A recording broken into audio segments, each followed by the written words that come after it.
We're back with Talk with the Mayor, Talk with America's Mayor. And we begin a new week with a holiday, Martin Luther King Day, observed throughout America. And something that we all should use the opportunity to reflect for a bit on Dr. King and what he wanted and what he tried to achieve. And what he did was he wanted to lead America to being a more perfect union. He wanted America to overcome the burden of racism that was left over from the history of slavery that by the time he was born, of course, was over for decades and decades and decades, and over 100 years by the time he came to the end of his life, but that had lingered on with racism, lynchings, Jim Crow laws, and an extremely divided America for the longest time, segregation, direct segregation in the South, and separate but equal education in many places. However, never all over America, ever. From the very beginning, slavery was rejected by many on religious grounds and on ethical grounds. Abolitionists existed almost from the time that slavery was introduced into the United States. Abolitionist writers and preachers, and of course, they reached a crescendo in the 19th century, and as the 19th century moved along, became greater and greater, and led to the Civil War, and then the aftermath of it.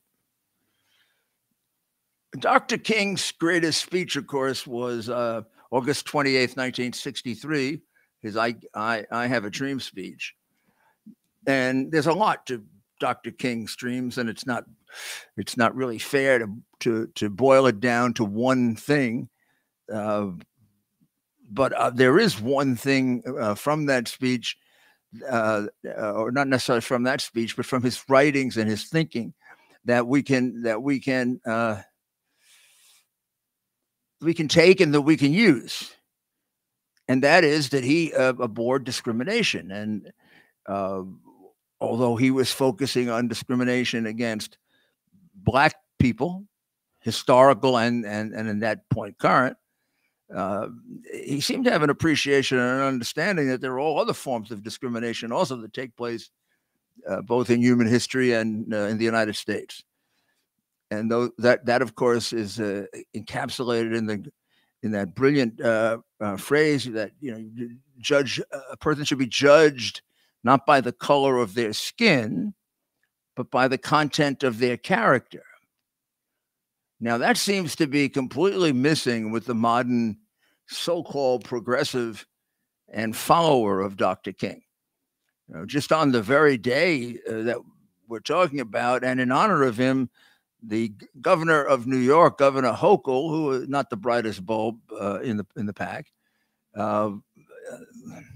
gave a speech saying that her selection for the court, the highest court in New York, and the chief judge of the highest court, should basically be accepted because it's taken so long for a person of color to lead the highest court.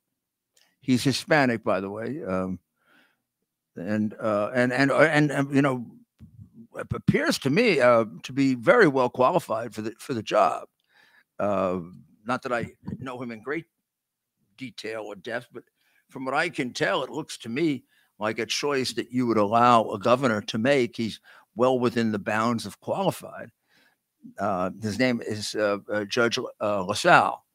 And but the point that I'm making is this is like damning him in a way. He doesn't need this. He should get appointed by the content of his character, not the color of his skin. Particularly if you want to make this point on Dr. Martin Luther King Day, it would seem to me you're making exactly the wrong point. Let's substitute Black or color preferences here It used to be white. Now it's going to be brown, I guess, would be the color we'd be talking about here. It just gives you a sense of how they've destroyed the message completely and substituted one form of prejudice with another form of prejudice and racism and demeaning of human beings. I'm sure the judge himself, who appears to be a well-educated and a very intelligent man, unlike I don't know how if she's educated or not, but I can't imagine he was particularly happy with that endorsement that he should become the chief judge in New York, because nobody of color has ever been the chief judge. So that's his qualification. Shows complete lack of understanding of what Dr. King was trying to bring us to, as Biden does day in and day out, by hysterically and wildly exaggerating racism in the United States, without, of course, any accountability, because there is no accountability for Biden. He can do anything, as we see with this whole thing with his coming up with more and more classified documents that he had stolen or taken, removed illegally. I think now this is the fourth iteration of his having found them. But he consistently tells us that we are systemically racist. Now, that's an outrage and a disservice to the cause of trying to end racism by almost saying, we're systemic murderers. If America is systemically racist, then it's a very evil country, a country that's made up of vast majority of people, which is what it means when you say systemically racist, widespread, almost universal. If racism is that wide, broad, and deep in America, then we're a pretty evil country. Don't know why he even wants to be president of it. If he is, because I'm not sure he knows he's president, because he refers to Harris as President Harris. But in any event, he is consistently accusing his country of being an evil country and of being systemically racist. Of course, he doesn't explain how a systemically racist country elected a black man, or half black, right, man, as president of the United States, a black woman as vice president, black members of the court, and blacks represented in almost all of the realms of society. Look, blacks got to the point of becoming president before women, or for that matter, before Italian Americans.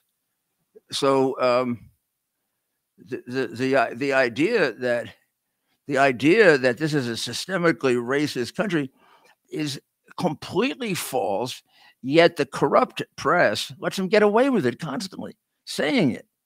But the impression that gives of the United States to the world is terrible. Now, the world can't be buying it, because otherwise they wouldn't be coming here in unbelievable numbers that are impossible to contain.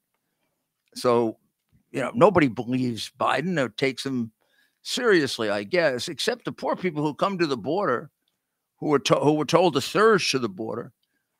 This whole thing is a Biden-created border surge, which he asked for and got. So I just think that on the day of Martin Luther King's holiday, we should reflect that the world that he wanted was one that was free of irrational, hateful distinctions created among people based on their ethnicity, their color of their skin. By saying content of their character, what he's telling you is there are good and bad people in every group. And you can make a terrible mistake selecting someone based on color, whether it's white or black. You can select somebody extremely evil or incompetent, and vice versa. But if you put your criteria based on what the person is all about, how honest they are, how decent they are, how hard they work, then you're gonna come out with a really very, very, very, uh, very successful society, and also one that has the maximum amount of happiness. I guess the other thing that we'd say is that there's a great controversy about the statue of Dr. King in Boston. Now, I'm not an artist of any kind or pretend to be. And some people in his family seem to like it and some hate it. And it's being described as phallic. I don't see that actually, but I haven't seen the whole thing. I've just seen the picture of it here. Here's a picture of it. The thing I find most objectionable about it is you don't see his face. All you see are his shoulders, his arms, a bald head. But I don't think it says in the article you don't see the face. I don't see the other side of it, but it doesn't look like you see his face. And exactly what that is, that pose, I don't know. But this thing cost $20 million or something, and several members of the family were very, very critical of it. I don't know how this thing was decided upon without their getting appropriate veto power, although maybe some did and some didn't, and who knows. But I think they could have done better for Dr. King. Don't you think so? You know, there was something special about his face, too. When I was doing my radio show, WABC had a picture of him up today, and you can see why he was very appealing. There was something very kind about his face. And it seemed to me you'd want to capture that, since it won over a nation, and it convinced a lot of people to change their mind. And he did it because of his use of nonviolence and respect, and a lot of parts to it. But you don't. This looks like he was the victim of being bombed all his life or something, and it doesn't show any of the victory in what he was able to achieve. Look, I mean, the America he started off with, and the America that he left behind, just even left behind, was a lot better.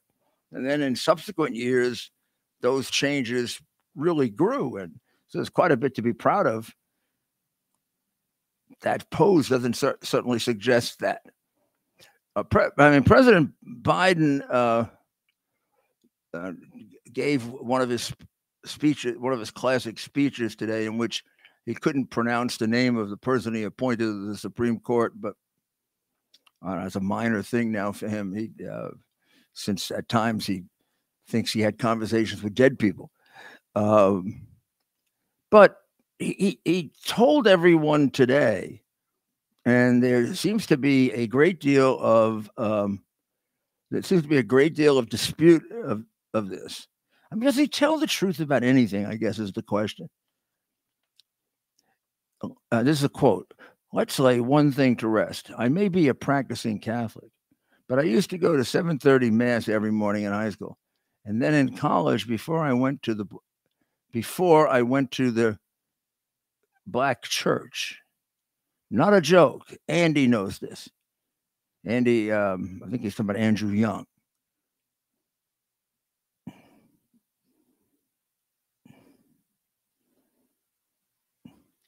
And apparently people at that church said they have no recollection of him ever showing up, and they don't have daily services. Most Protestant churches don't have daily services. It's the Catholic Church and the Orthodox Church that has a daily Mass.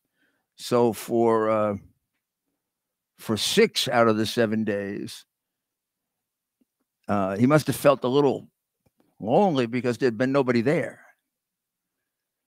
But why should a little detail like that stop a pathological liar? But to do that on Martin Luther King's Day, Joe, do you have any decency at all? Want the answer? No. He has no decency. Anyone that can reject their grandchild has no decency. So here's an interesting little. I like some of these cartoons. He says, everyone knows I take classified documents seriously. Actually, they just know that you take classified documents. There you go. Hold that up. Zoom in a little bit. At least he locks his garage door. He takes them so seriously that he leaves them out on the counter of the garage. I don't know if I have to show you that picture again, but that's quite extraordinary, really, if you want to look at grossly negligent handling of classified material. I don't think anything typifies that more than when you look into the garage and you see next to the car all of these top secret files. I tweeted that out over the weekend. Right away, I got 40,000 views, and then I think it went over 100. And they were astounded. Remember, he made a big deal when he was talking to Peter Doocy. Well, I have it in my garage, and I lock my garage like it's a safe. Doesn't he know we put classified material in a safe? Garage just has a regular little lock. But then obviously he didn't remember that he went further than just leaving it. He left it out in the garage. Anyone going past that car would see the documents, including one who is a degenerate drug addict who did business with some of the worst criminals in the world, some of whom made their business spying on the United States, including one he described as a spy master of China, a prostitute who was a spy that got one of his laptops. So our top secret documents were left on a counter in Hunter Biden's house. Now, the house is Hunter Biden's house because, and everybody's surprised by that, because nobody pays attention to what I put out 2-3 years ago, because even to this day, most of the newspapers don't use it, or if they do use it, like the Post today had it buried somewhere. Joe Biden, when you're asked, did Joe Biden get any of this money? The answer to that is not that he got 10% for the big guy. He did get that in that special deal, but there's a general description given by his son as to how much he got. And for want of anything else, that's a pretty good description and pretty accurate evidence in a court, would be considered very, very powerful evidence. There's a text that goes back December of 2019 that says that Joe got 50% of everything that Hunter earned, as well as Hunter paid for all of the expenses of the family. Now, that's been sitting there from the very beginning. When you put that together with all the deals that they made when he was point man in Iraq, 1.5 billion housing project, in Ukraine, bare minimum of 8 million, possibly 20 million to fix the Burisma case. In Russia, an initial payment of 3.5 million, and then an undetermined amount of money that could go up to as high as 100 million. And then in China, at least 31 million, all provable. And then you realize that there was no reason to pay this money to Hunter because he could do nothing, but lots of reasons to pay it to Joe because he could do lots of favors for them. And you can show some of the favors that he did, most recently giving up the airbase 400 miles from China. I mean, China got some of their money's worth on that one. You've got a bribery, you got a straight out and out bribery case. I mean, and right out of the mouth of his son. Because the press doesn't emphasize that at all, which is outrageous. Because there's not much doubt about the fact that he got the money, and a lot of money, millions. He got millions of dollars selling his office. So now we have documents in 3 places, really. We have classified documents that are not supposed to be removed. They were removed illegally, and they show up. Joe says he doesn't remember. He doesn't remember the documents. He doesn't remember where they are. Has no recollection of how they got there, but one set was in the garage, as we pointed out, not locked in the car or locked in a drawer, but at least many of them sitting out on a counter, easy for Hunter and all his crooked friends who frequented the house, including the prostitutes that came there fairly regularly, to see or read or look at anytime they wanted, or take one and sell it to somebody. Then he had some inside the house. I don't know exactly where they were or how easy they were to get to. And then the third was in the his foundation, rather, for which he got paid $1 million. I think he showed up 9 times. But in any event, that was in large part funded by Red China. So he took the documents to a fund in which one of the major benefactors is our enemy, the communist government of Red China. Our enemy, but his business partner during that period of time. And we don't have concerns about the national security issues here. And they won't tell us who went to that house, who was going to that house. I mean, I suppose a whole bunch of Chinese spies were coming there every weekend. Would you be surprised? I wouldn't. But they didn't keep logs. And they said, well, a president never keeps logs of a personal. Well, this ceased to be personal when he decided to keep government records there, don't you think? And we have no idea, because the idea that they're transparent is one of the biggest lies in Washington, of which there are many. But we don't know. We don't know how many people had access to it or who they were, or if they removed documents or didn't remove documents, or was there a procedure?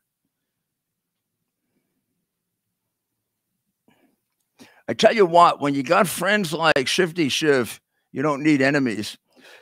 Shifty Schiff got himself on. He jumped off the Biden bandwagon so quick it would make you really be amazed at how that cowardly little sniveling toad operates. Toads are usually fairly slow. It says here, meanwhile, Representative Shifty Schiff told ABC News Jonathan Karl that Biden may have jeopardized national security by storing the documents at the office of his think tank. I don't think we can exclude the possibility without knowing more of the facts about jeopardizing national security. He's right, but I'd still like him to tell us who the witnesses that he has to Trump's direct involvement in Russian collusion. That doesn't get you off the hook for the lie. Well, I don't think we're going to get the visitors' logs because they don't exist. I guess we could try to have them recreate who visited and see what that produces. If it produces anything, I don't know. But here's the conundrum, and it this is very serious. So just follow me on this one. Just follow me on this one for a minute. Joe says, I don't remember what I did I don't remember these documents. I don't have a recollection of taking them or putting them or what they entail, or just have no recollection. Okay, we can accept that. You have no recollection. I mean, even though beyond the fact that you're demented, it is possible that someone, even of sound mind, might forget something like that, particularly when they're so busy, right? Well, if you didn't remember these, do you remember any others? And if you don't, which is what it sounds like, they could be anywhere. You wouldn't know where you put them, right? And the only attempt to look for these has been done by your lawyers, who have a privileged relationship with you and can keep everything private and quiet, which makes all this stuff about transparency totally bull. There is no transparency. This is all being orchestrated by your lawyers. But then, why no search? They're relying on your lawyers to pick up documents that you can't remember. And these documents certainly have a bearing on our national security. And your administration cares so little about our national security that you have private lawyers that you're paying large fees to looking for these documents and not the proper government officials looking for it. I mean, this government is run for your benefit, isn't it? I mean, you've gotten away with everything but murder, you and Hillary. You raided my house and you didn't find a damn thing. How about we just raid his house just to see if there are documents there? He doesn't know. Or unless he's had a sudden refreshed recollection. It is outrageous that we're relying on his lawyers to search for and find these alleged violations of a federal criminal statute that carries up to 10 years in jail and disqualification from further public office. It actually entails forfeiting the present office that you have, although I don't know constitutionally if that would work or how that would work. But the law does say you have to forfeit your public office and you can't hold it ever again. So that's how serious it is. And of course, that leaves us with the human part of just what a miserable hypocrite you are with your attack on Trump for being irresponsible in the way he handled his documents. I mean, frankly, he handled them a lot more responsibly than you did, even though he may have argued with the government. They were always available. They were always in a secure place. They were in a much secure place than you had them. They were in a building that is not open to the public. They're in a building that has a large amount of security. They were behind a locked area.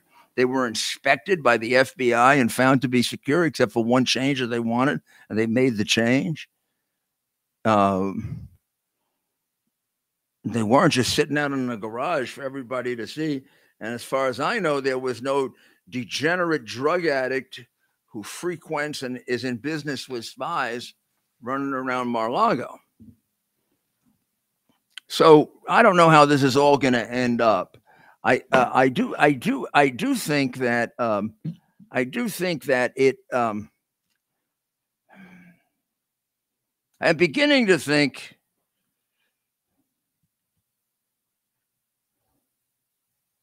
that as a practical matter, there's going to be no criminal case here because they're not going to. I mean, they don't have the guts to bring a criminal case against Biden. That would require impeaching him and then prosecuting him. Could you do it for the violations here and the gross negligence with which he treated national security? Yeah, you could, but they're not because they're not honest and they're completely corrupt. If it were Trump, they sure would do it. They impeached him on far less. They impeached him on things that were now demonstrably false, not just much less. Sorry. We know that Russian collusion was paid for by Hillary Clinton. She paid for the impeachment. So since they're not going to prosecute him or impeach him, I mean, could they go ahead and prosecute Trump anyway? Yeah, they could. I mean, they are completely shameless and completely crooked and completely hypocritical. But I mean, that would be a little much. And I would think the country would really rebel against that. So let's see what happens. This chapter, I'm not sure is over yet. I'm not sure there won't be other documents. And if he's telling the truth that he doesn't remember, he's not sure either.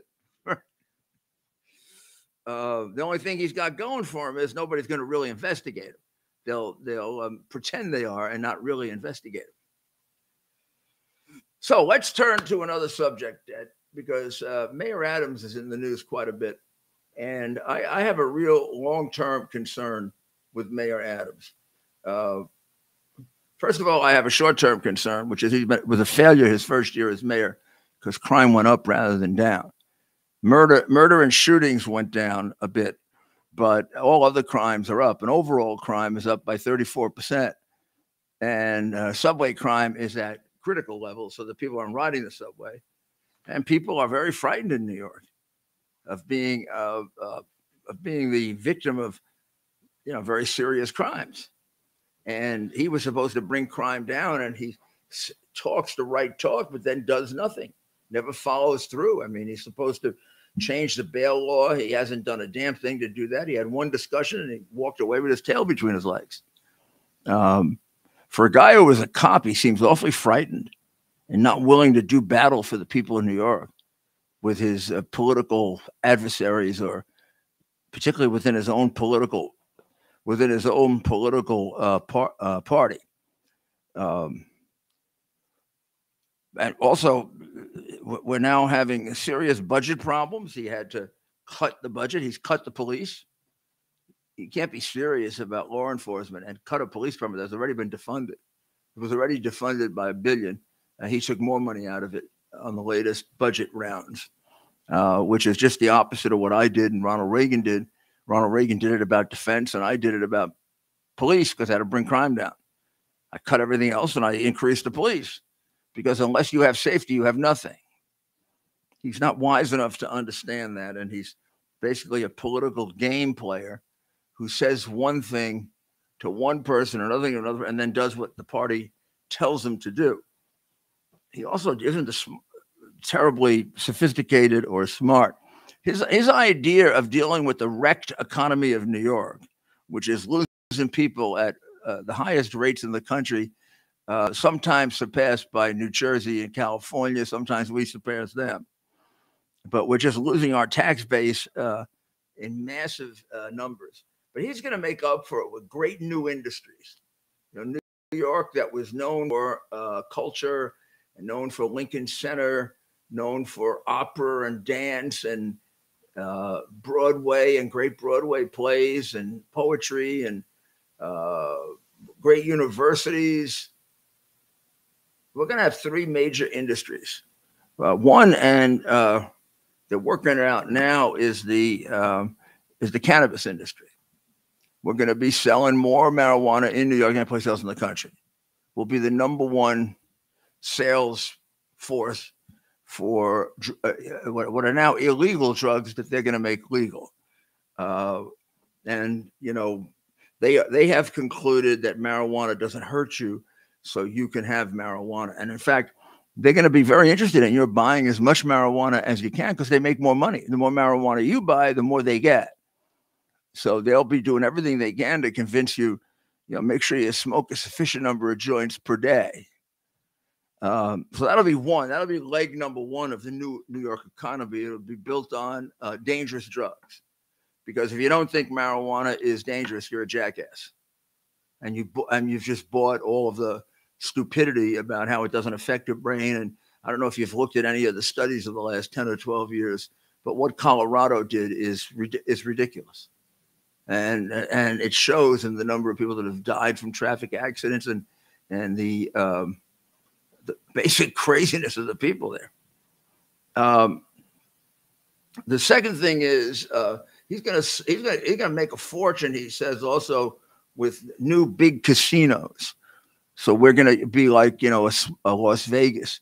We're gonna have plenty of casinos with showgirls and I'm sure what comes along with casinos, prostitutes, pimps, people losing their fortune at the slot machines, and then organized crime tries to work itself in, and if it doesn't, other little gangster types try to work themselves in because they see all this money that's available and all these people that are a sufficient number that are weak. I mean, it's like we're basically going to support ourselves on the addictions, on the negative addictions of our people. And our success will be determined by how much more addicted they become. I mean, we'll be very successful as a state if more and more people buy marijuana and use it.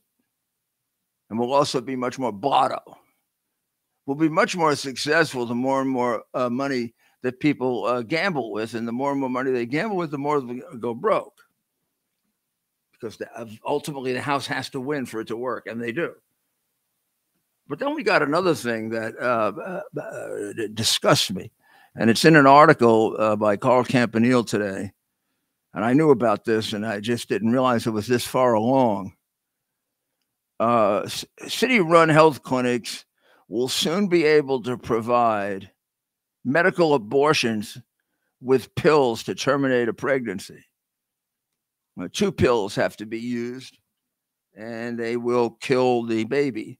And you can use them up to, let me see if I get this right here. Is it 11 weeks or? I don't remember the exact amount of time. But you can't get it for free. In other words, New York is going to subsidize abortions all over the country because it has one of the strongest abortion rights and access laws in the country.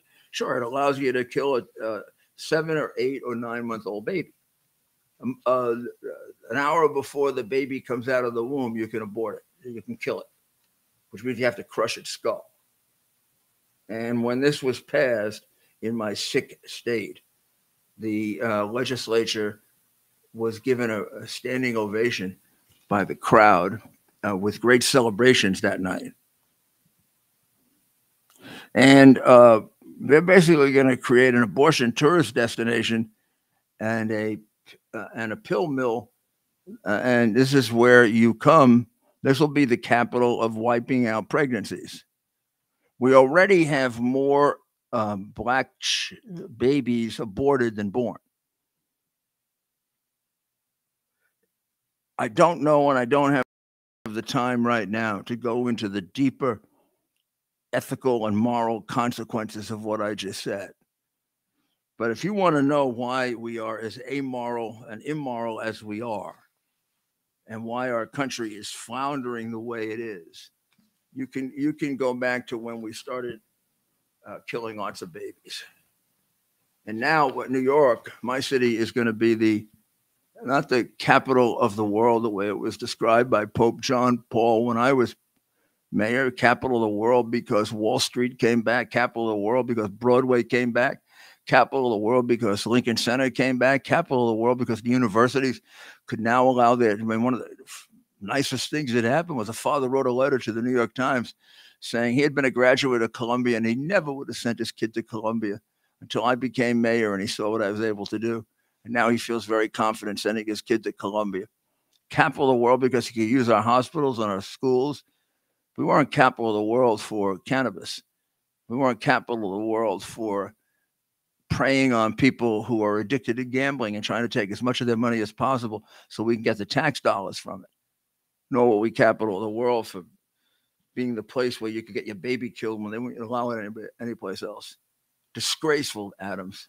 You're a disgrace. You've got no sense of what moral leadership is about. Well, Adams' teacher had something to say today. He was his teacher at John Jay College. John Jay is a college that was kind of expanded now, but it generally was a college for police officers where they went to study for their promotion exams, like to sergeant and to lieutenant and to captain. And then it became a university, part of the city or the state system. And Eugene O'Donnell, the former New York City police officer who lectures at John Jay, he's a professor there, had Adams in his class. And he says that Adams shouldn't be so surprised because he has the city that he wished for. As a student, he repeatedly, I'm quoting now, he repeatedly and falsely said there was systemic racially motivated targeting of innocent minorities. That was his whole brand. He's the mayor in large measure because he took the cheapest of cheap shots. He's built on trashing honorable people. Here, I think he's talking about Ray Kelly and Mayor Bloomberg. The supreme irony here is that he helped engineer a situation that he now claims to be trying to clean up and not doing a very good job of it because he can't get the numbers down. He also doesn't have the moral suasion to do it because he spends most of his nights in clubs. And Our city needs a real leader badly, really, really badly. And just in case you want to know the effect of 2020, we're now setting records for killing police officers. Nice, huh? We set a record last year in 17 cities for more murders than ever before. And now we're setting records for slaughtering our police, who have been rendered somewhat useless because of the whole situation in 2020 after the Floyd killing, the indulgence of people committing massive crimes, looting, and nothing being done about it. And that's now playing itself out just about in every Democrat city in the country, where they come pretty close to having record crime rates. And we have a president that is completely oblivious to it, and probably, if explained to him, wouldn't understand. So, Ted, how are we doing tonight? How are we doing? Here we are, well into the show, and I just kept going on and on. Yeah, lots of news to cover, lots of. There was a lot to cover. There was a lot to cover. And I know how it is, Mayor. If we had the time, there's so much more to cover, right? We see the prep that you do and all the stories that you see, and you really have to pick and choose. I try to do the ones that they're not going to get as much emphasis on that way. Like I don't think they're going to get a lot of those things that I said about Adams and the way he's positioning New York City. We're going to realize that like 10, 15 years from now that he's ruined the moral base of New York City by making it a center for gambling, a center for drugs, and a center for killing babies, free of charge. That's right. I mean, as a taxpayer in New York, you want to pay for somebody else's abortion? You feel that strongly about killing babies? So comment below. Let us know who you are and where you're tuning in from. You're watching America's Mayor Live with America's Mayor, Rudy Giuliani. You can visit rudygiulianics.com. That's rudygiulianics.com to watch all the Mayor's podcasts and learn so much more. Mayor, what does the CS stand for? Common sense. That's right. And so we are moving right along here, the fastest hour on the internet. Just 15 minutes to go, a little bit more than that. And Mayor, we're getting a lot of good questions, a lot of comments tonight. Folks tuning in, let us know who you are, where you're tuning in from. West Virginia, California, Oklahoma, Ohio, and McAllen, Texas, Boston, Massachusetts, Albuquerque, New Mexico. McAllen's an oil town, right? If I recall correctly. Yeah, I've been in McAllen. Long Island, Missouri, the Show Me State. Hello from Georgia. Here from the Sunshine State. So anybody from Italy today, the beautiful, lovely, gorgeous, once described as the most beautiful woman in the world, Gina Lollobrigida, passed away. And I knew Gina from having her at Gracie Mansion for dinner when she was the Grand Marshal of the Columbus Parade, as I did Sophia Loren. And she was, when she was young, in 1954, she graced the covers of Time magazine, and she was likened to a goddess. She was considered the world's most beautiful woman for a while. She was in movies like the Golden Globe winner, Come September, Trapeze, Beat the Devil, a Humphrey Bogart and Jennifer Jones movie, Buena Sera, Mrs. Campbell. And she won the Academy Award for an Italian movie, at least one. But when she retired as a movie actress, she didn't retire because of her looks. I guess when I met her, she was 70. She was a gorgeous woman at 70.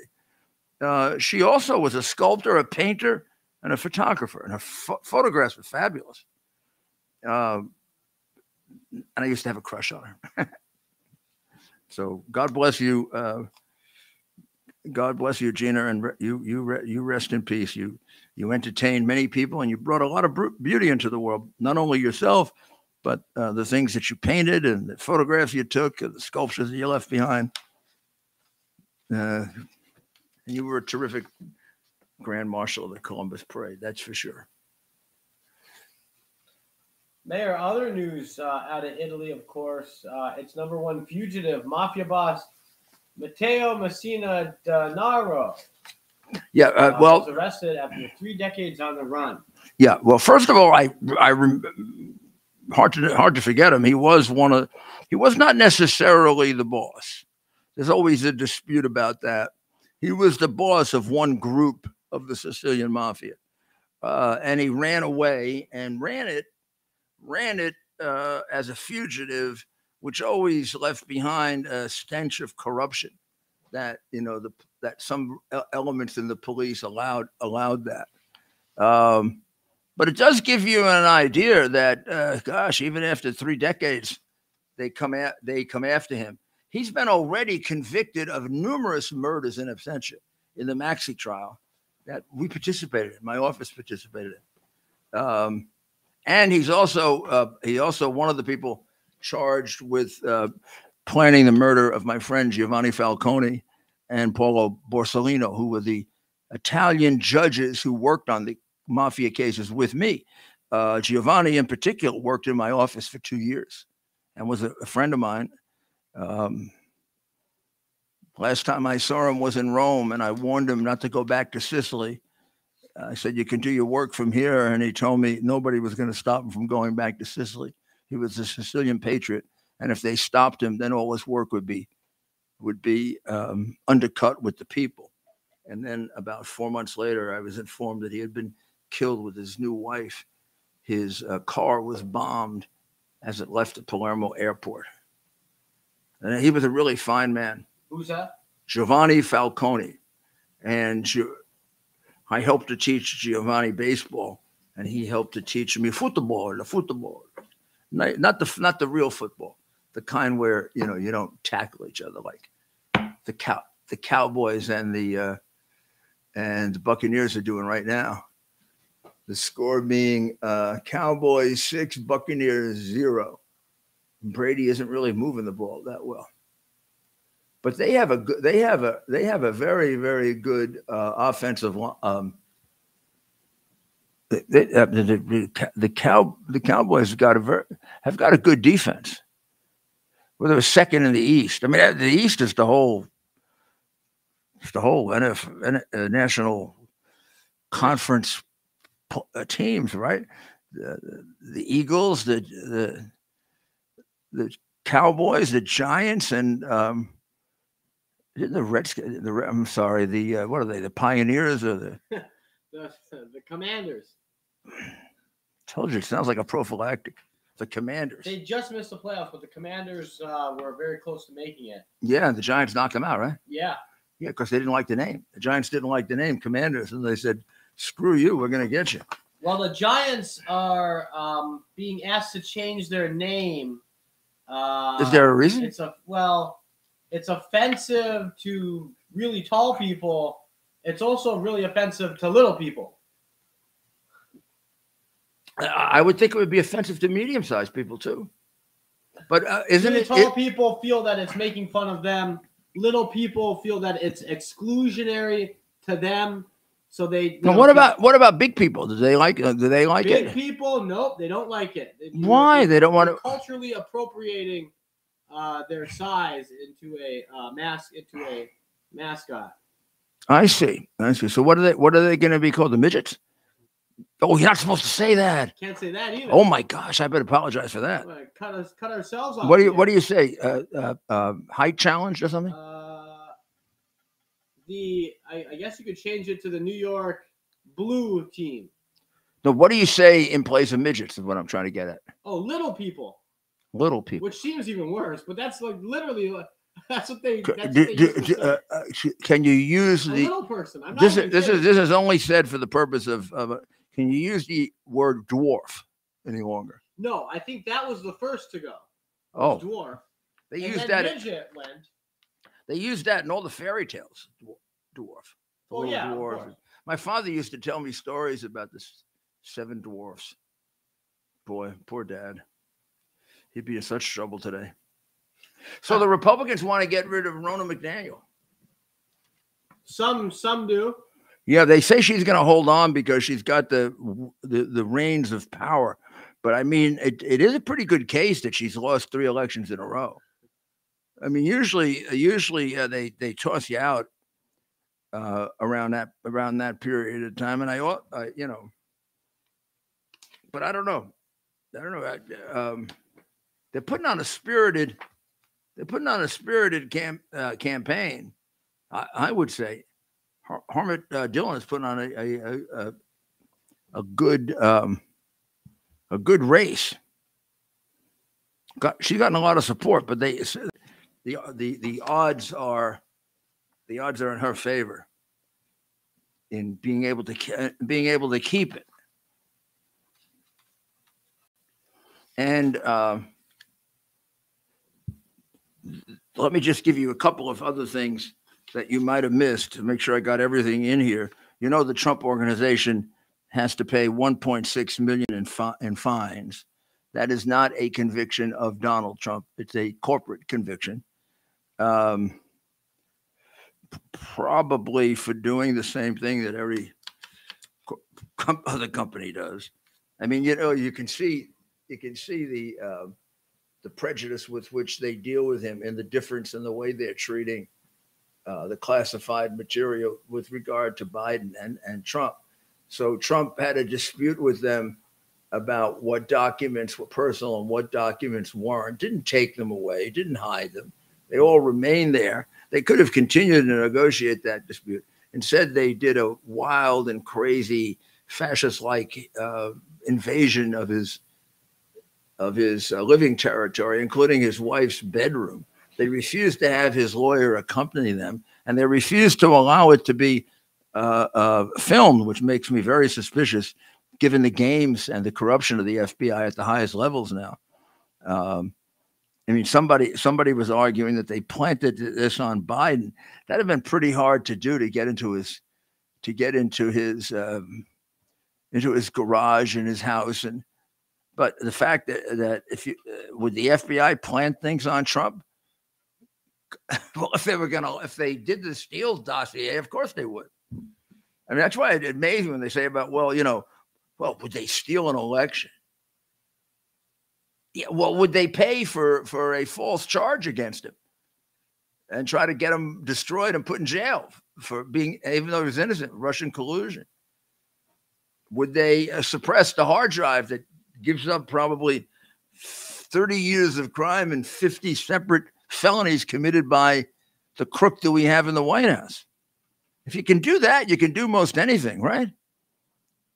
So the Supreme Court is still trying to figure out the leak. It's possible we may get something on that in a week or two.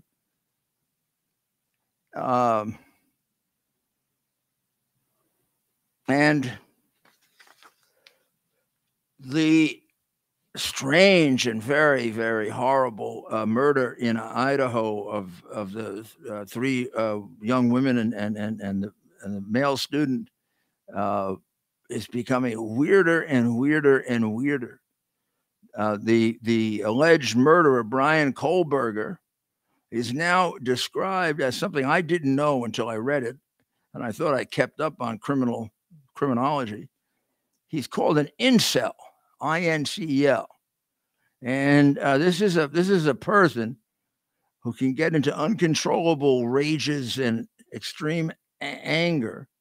And incel is short for involuntary celibate, because a person like this struggles with romantic relationships, and it's often expresses itself in hatred for women.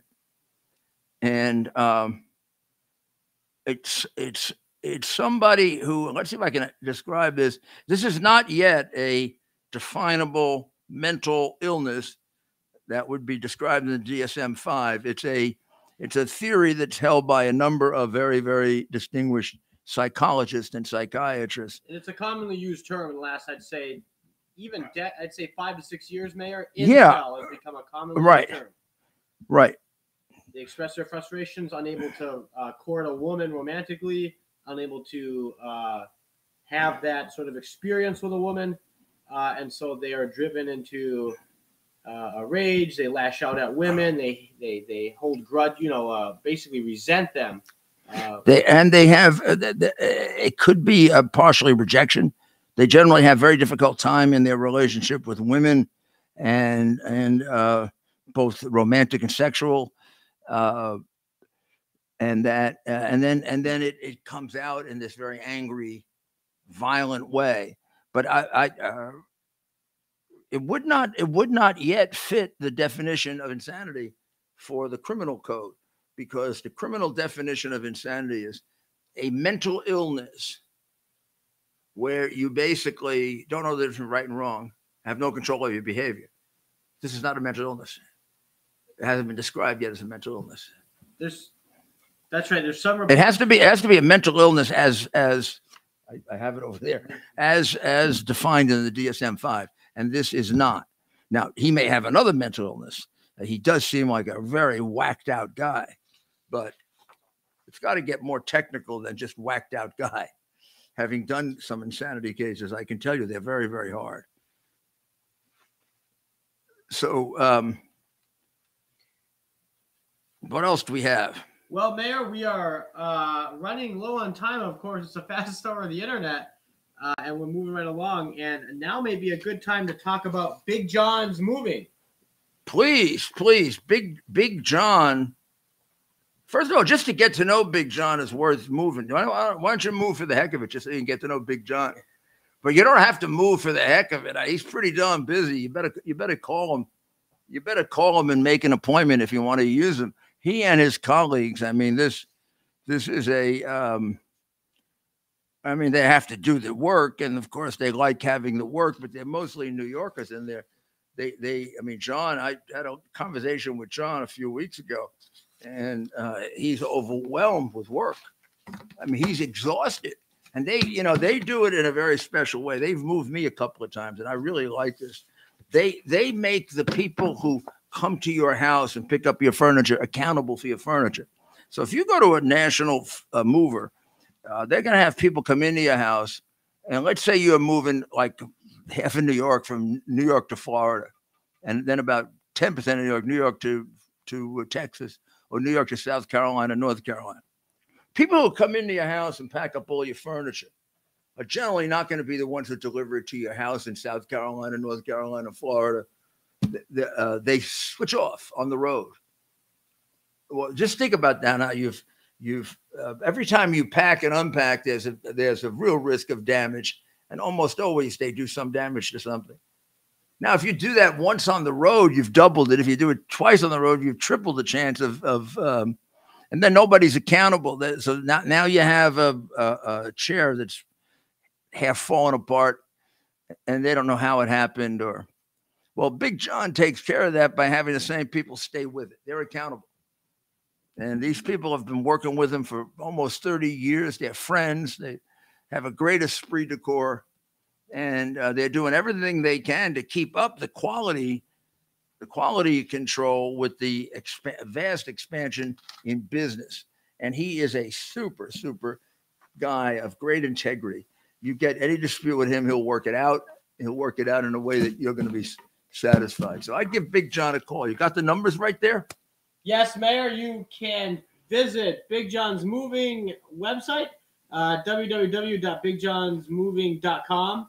That's www.bigjohnsmoving.com. It's on our screen right now.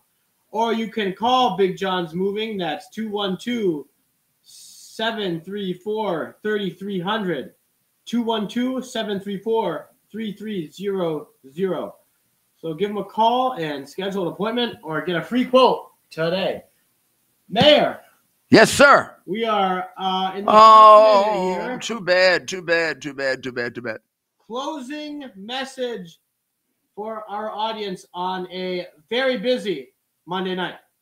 My closing message is that maybe, just maybe, this whole situation with Biden getting into such trouble over classified material and misplacing it, or not knowing where it was, or possibly there's a nefarious reason for it. I mean, we're dealing with a very, very, I don't know, let me find the right word for it. We're dealing with a criminal family. We're dealing with a family of criminals. His family helped him carry out his bribery scheme. They were his bagmen because he didn't trust anybody else. So there could be a nefarious purpose to this. This may not be like it was for Trump, a dispute over who keeps the papers and whether they're personal or not, in which none of them were destroyed, none of them were hidden. They all were open.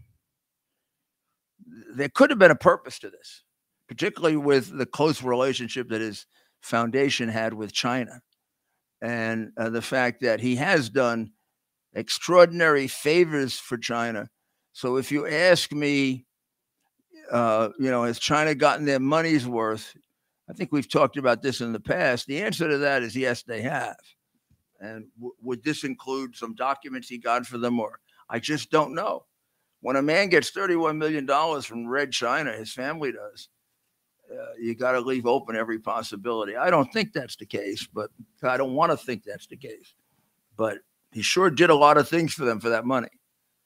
And he did a lot of criminal things for them for that money, because you don't get that kind of money without doing that. Like he fixed the case for Mykola Zlochevsky, the organized criminal and possible murderer in Ukraine. Just think of the people he associated with.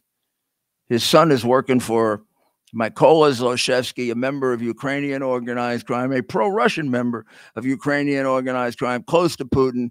And the minute he gets out of government after turning over all the properties to his company, his partner, who was running it for him for 4 years, gets into an accident and just conveniently dies so he can take over all of the business. He drives himself into a tree. But this is the kind of people that they associated themselves. Whitey Bulger's nephew was a partner of theirs. The Bank of China was and possibly still is a partner of theirs. China paid for Joe's office. China was a big contributor to this fund, whatever the heck it was for. A very compromised group of people. And therefore, don't exclude any possibility. Don't include it until you have proof of it, but don't exclude any possibility here with these people. So I hope you all are set up for tomorrow night to come back to us. We'll have plenty more to cover. And maybe also you could check in with My Pillows and see if you can get those great slippers before they run out, because now they have them in wide sizes, which helps me a lot. Go to mypillows.com/Rudy. And if you want to look at some better deals with regard to your cell phones, you can go to patriotmobiles.com/Rudy, and they'll do the installation for free. And they'll work with you to try to come up with a plan that fits, whatever situation you're in right now, particularly given the inflation. They are a Christian conservative company. Nice dealing with them, I'll tell you. So you have a great evening. And remember, when you get up tomorrow morning, say a little prayer. Just say something like, "Dear God, thank you for making me an American. God bless you, and God bless America."